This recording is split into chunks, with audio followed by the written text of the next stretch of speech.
प्राणों की हानि क्षण भर का दुख देती है, परंतु अपमान जीवन में प्रतिदिन दुख लाता है। गरीबी, रोग, शोक, कारावास और अन्य बुराइयां स्वयं के पापों के वृक्ष के फल हैं। जब तक दुश्मन की कमजोरी का पता न चल जाए, तब तक उसे मित्रतापूर्ण शर्तों पर रखा जाना चाहिए। जैसे ही भय निकट आए, उस पर आक्रमण करो और उसे नष्ट कर दो। हे ज्ञानी, अपना धन केवल योग्य को दें और दूसरों को कभी नहीं। मेघों द्वारा प्राप्त समुद्र का जल सदैव मीठा होता है। एक बुद्धिमान व्यक्ति अपने बच्चे को सावधानी से पालता है, क्योंकि उच्च मनोबल वाले शिक्षित व्यक्ति को ही समाज में सच्चा सम्मान मिलता है। कभी भी ऐसे लोगों से दोस्ती ना करें जो हैसियत में आपसे ऊपर या नीचे हों। ऐसी दोस्ती आपको कभी खुशी नहीं देगी। नदियों, शस्त्र धारण करने वाले पुरुषों, पंजों या सींग वाले जानवरों, स्त्रियों या राज परिवार के सदस्यों पर भरोसा न करें। नदी के किनारे पेड़, दूसरे आदमी के घर में एक महिला और बिना सलाहकार एक राजा निसंदेह तेजी से विनाश के लिए जाते हैं।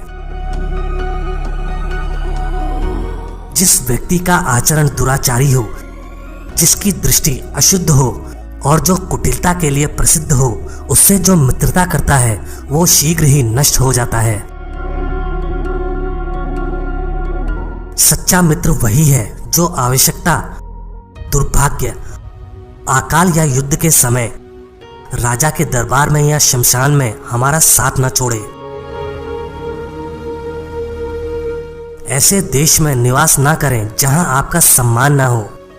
आप अपनी आजीविका नहीं कमा सकते, कोई मित्र ना हो या ज्ञान प्राप्त नहीं कर सकते। मूर्ख को सलाह देना, दुराचारी स्त्री की देखभाल करना और सुस्त और दुखी व्यक्ति की संगति करना अविवेक है। जिस प्रकार एक गाय का बछड़ा हजारों गायों में अपनी मां के पीछे चलता है, उसी तरह कर्म आदमी के पीछे चलते हैं। जिसके काम में कोई व्यवस्था नहीं, उसे कोई सुख नहीं मिल सकता। लोगों के बीच या वन में लोगों के मिलने से उसका हृदय जलता है, और वन में तो कोई सुविधा होती ही नहीं। यदि आदमी उपकरण का सहारा ले तो गर्भ जल से पानी निकाल सकता है। उसी तरह यदि विद्यार्थी अपने गुरु की सेवा करे तो गुरु के पास जो ज्ञान निधि है उसे प्राप्त कर सकता है। हमें अपने कर्म का फल मिलता है। हमारी बुद्धि पर इसके पहले हमने जो कर्म किए हैं उसके निशान हैं। इसलिए जो बुद्धिमान लोग हैं वो सोच विचार कर कर्म करते हैं। जिस व्यक्ति ने आपको आध्यात्मिक महत्ता का एक अक्षर भी पढ़ाया, उसकी पूजा करनी चाहिए। जो ऐसे गुरु का सम्मान नहीं करता, वो 100 बार कुत्ते का जन्म लेता है और आखिर चंडाल बनता है। चंडाल वो है जो कुत्ता खाता है। जब युग का अंत हो जाएगा तो मेरु पर्वत डिग जाएगा। जब कल्प का अंत होगा तो 7 समंदर का पानी विचलित हो जाएगा। लेकिन साधु कभी अपने आध्यात्मिक मार्ग से नहीं डिगेगा। इस धरती पर अन्न, जल और मीठे वचन ये असली रत्न हैं। मूर्खों को लगता है पत्थर के टुकड़े रत्न हैं। एक दुष्ट के मन में सद्गुणों का उदय हो सकता है यदि वो एक भक्त से सत्संग करता है, लेकिन दुष्ट का संग करने से भक्त दूषित नहीं होता। जमीन पर जो फूल गिरता है उससे धरती सुगंधित होती है, लेकिन पुष्प को धरती की गंध नहीं लगती।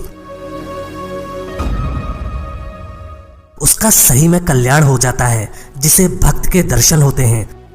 भक्त में तुरंत शुद्ध करने की क्षमता है। पवित्र क्षेत्र में तो लंबे समय के संपर्क से शुद्धि होती है। वो घर जहां ब्राह्मणों के चरण कमल को धोया नहीं जाता, जहां वैदिक मंत्रों का जोर से उच्चारण नहीं होता और जहां भगवान और पितरों को भोग नहीं लगाया जाता, वो घर एक शमशान है। व्यक्ति को धन की बर्बादी से बचना चाहिए। धन का संरक्षण करना बहुत आवश्यक होता है। बुरे वक्त में संरक्षण किया हुआ धन काम आता है। भाग्य उनका साथ देता है जो कठिन परिस्थितियों का सामना करके भी अपने लक्ष्य के प्रति दृढ़ रहते हैं। ये मत सोचो कि प्यार और लगाव एक ही चीज है। दोनों एक दूसरे के दुश्मन हैं। ये लगाव ही है जो प्यार को खत्म कर देता है।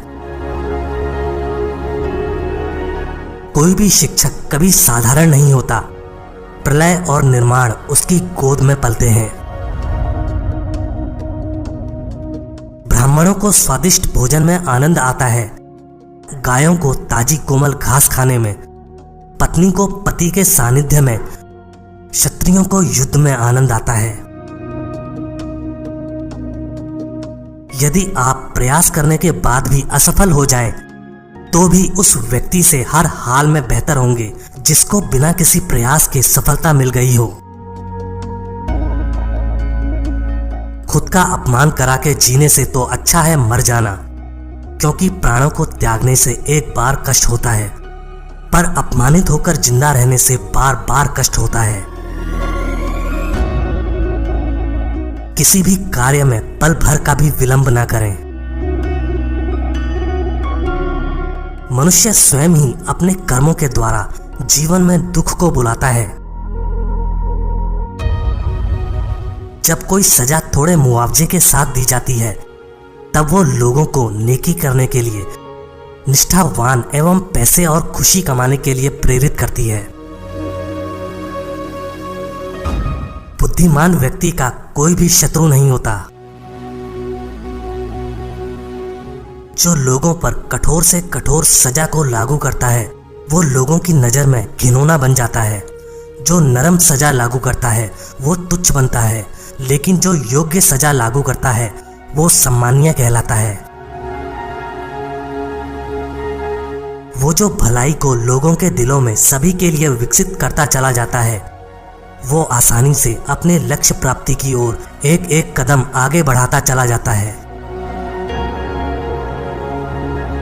एक बुद्धिमान व्यक्ति को ये बातें किसी को नहीं बतानी चाहिए कि उसकी दौलत खो चुकी है, उसे क्रोध आ गया है, उसकी पत्नी ने जो गलत व्यवहार किया, लोगों ने जो उसे गालियां दी, वो किस प्रकार बेइज्जत हुआ।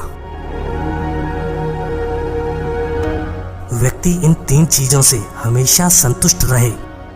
खुद की पत्नी, वो भोजन जो विधाता ने प्रदान किया, उतना धन जितना ईमानदारी से मिल गया। लेकिन व्यक्ति को इन 3 चीजों से संतुष्ट नहीं होना चाहिए। अभ्यास, भगवान का नाम स्मरण और उपकार,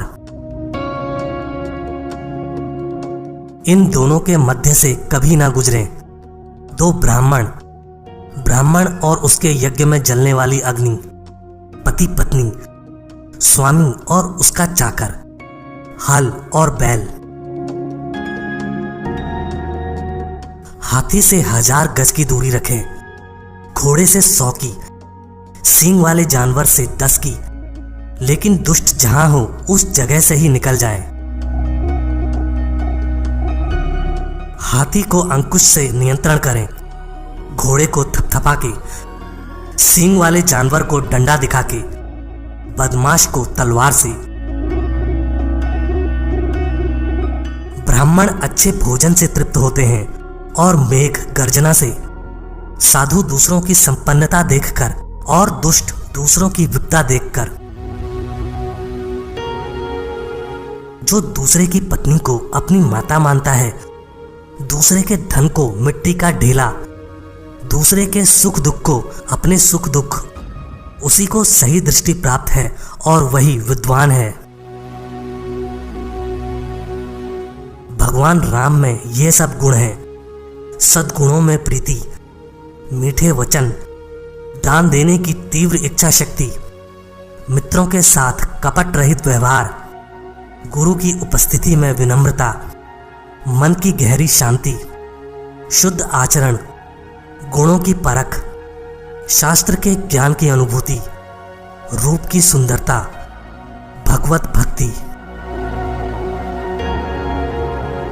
कल्पतरु तो एक लकड़ी ही है, सुमेर का स्वर्ण पर्वत तो निश्चल है, चिंतामणि तो एक पत्थर है, सूर्य में दाग है, चंद्रमा तो घटता बढ़ता रहता है, अमर्याद समुद्र तो खारा है, कामदेव का तो शरीर ही जल गया, महाराज बलि तो राक्षस कुल में पैदा हुए, कामधेनु तो पशु ही है, भगवान राम के समान कौन है। विद्या सफर में हमारी मित्र है, पत्नी घर पर मित्र है, औषधि रुग्ण व्यक्ति की मित्र है, मरते वक्त पुण्य कर्म ही मित्र हैं। राज परिवारों से शिष्टाचार सीखिए, पंडितों से बोलने की कला सीखिए, जुआरियों से झूठ बोलना सीखिए, एक औरत से छल सीखिए। एक विद्वान व्यक्ति को अपने भोजन की चिंता नहीं करनी चाहिए, उसे सिर्फ अपने धर्म को निभाने की चिंता होनी चाहिए। हर व्यक्ति का भोजन पर जन्म से अधिकार है। जिसे दौलत, अनाज और विद्या अर्जित करने में और भोजन करने में शर्म नहीं आती, वह सुखी रहता है। बूंद बूंद से सागर बनता है, इसी तरह बूंद बूंद से ज्ञान, गुण और संपत्ति प्राप्त होते हैं। इस दुनिया में ऐसा किसका घर है जिस पर कोई कलंक नहीं? वह कौन है जो रोग और दुख से मुक्त है? सदा सुख किसको रहता है?